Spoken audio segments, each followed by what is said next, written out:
So 1 second, yeah. Rolling. Rolling and just clap. One more time louder. Cool. Not loud. Okay, so could you describe for me what cerebral palsy is? See, we didn't know then, it was just that when we were younger, I remember, just something wrong with him. And his speech was like, oh. But over the years, we understood him, you know. But I never heard of cerebral palsy that Christy had it. And the clinic in Sandymount took him out then. An ambulance used to come each day for voice training and holding himself, and they made a special chair for him, like an electric chair, a big thick thing, for to strengthen his back. That's what I know of cerebral palsy, but it's cerebral palsy is not the immune system is broke down. Your whole body is shaking, and he was on tablets, you know. And then his hands were useless and his right foot was useless. He couldn't. If he wanted to go to the toilet, one on each side, he'd carry him out. And then it took off from there. Then the doctors were getting to know Christy. He was writing little things on the paper, little snippets of things on the Sunday Mail. I think it was the Mail. And then people started getting interested. The likes of Dr. Collis, an eminent surgeon in the matter. He came out and had a look at him. And then Mrs. Maguire, of course, she's the founder of the clinic in Sandymount. She's still alive, 96. And she brought him everywhere, and so they got the ball rolling for Christy to go to Sandymount Clinic. You know, they made a special chair for him. It's like we used to call it the electric chair. It's a big timber thing, you know. It helped to try to keep him up straight instead of always in the crouched position, you know. And how did Christy improve over time? Did you see much improvement as he went to the clinic more often? Yeah, but when we were young, we used to get just grunts from him, you know. He'd say chair, and then he'd get frustrated and he'd point with his left foot, that chair, you know, banana, orange, you know. And he'd always made it part of the complaint, always like that. And then he focused on his speaking ability, you know. Mind you, up till he died, a lot of people still couldn't understand him, but we knew exactly what was cerebral palsy. It's something to do with the immune system and parts of the body which are not medically informed, you know. And let's see, how would you say you would have known Christy as a teenager? Yeah, well, I done all these. I was his scribe. And what type of person was he when he was in his teenage years? What type of guy was he? Well, he was a bit older than me, but he was always happy-go-lucky. And then with the wheelchair to go out of the clinic, it made him feel independent. You know, push himself into the kitchen or where one of us each side have to stamp like that to carry him in, one by the arm, the other by the other arm, and bring him in and then bring him out to his study, you know. Then he was happy with Larry when he got the study built. So they moved in and he'd done all his writing there, his poems. Because my mother used to give out to him, you know, no feckin' money in poems. Write a book, a bestseller, little did we know. You know what I mean? And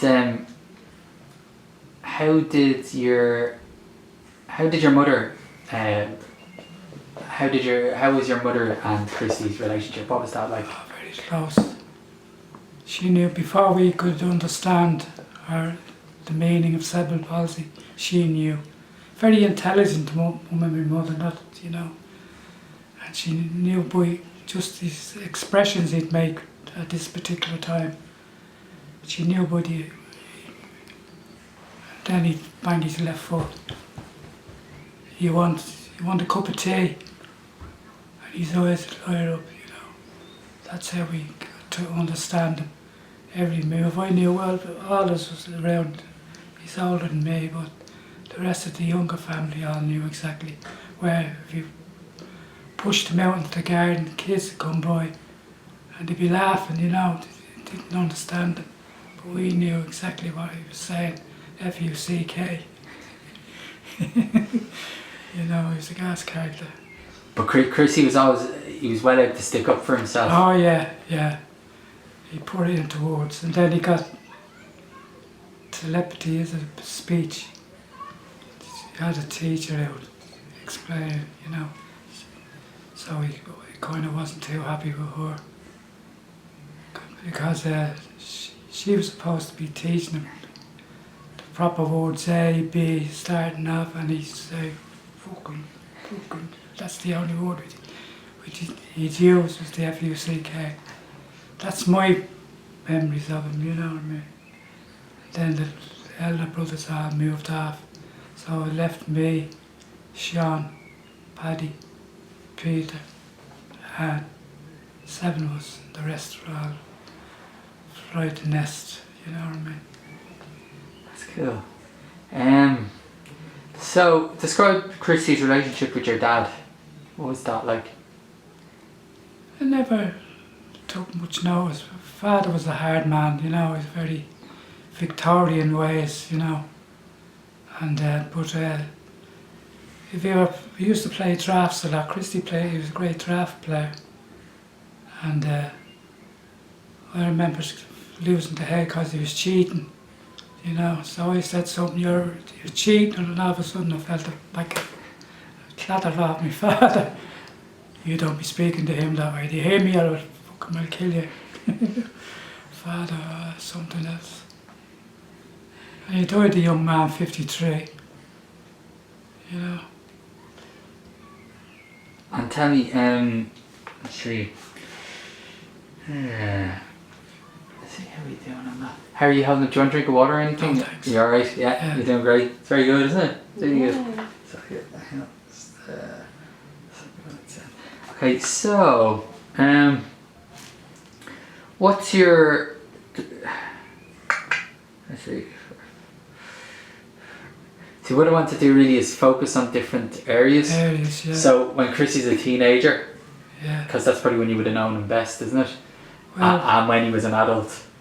But you wouldn't have known him really when he was younger, because you no, were young yourself. just knew he was handicapped, you know. Yeah. Were you there the day he wrote his first letter? Yeah, well, I was his scribe. But he wrote something on the floor, didn't he? He wrote Mother. Mother. Tell me that story about when he wrote Mother on the Well, my mother used to talk about it, but she left chalk down. He used to sit on the floor in the corner, and she left chalk. So he just took up the piece where his left foot. And that time when he had his hobbies like that. Like an imbecile, but he was far from being an imbecile. But that's how we found out then, you know, that there was something serious wrong with him, you know. And then my mother got in touch with Ballsbridge, the clinic in Sandymount rather. And then this lady came out, Katrina Maguire. She was run the clinic, and she was married to what's his name, Maguire, the judge, Conor Maguire. So it kind of took off from there then, and then he was brought to the clinic every day. So that's my memory. And let's see, I'm just trying to steer this now. What, like, did you realise when he was a teenager that he had a lot of talent? Did you realise how talented he was back then? Well, or was it he was just into writing and you just thought it was He something? used to do bits and things, but I said with a piece of chalk he wrote Mother on the board, you know, on the line on the flat. And she was surprised then.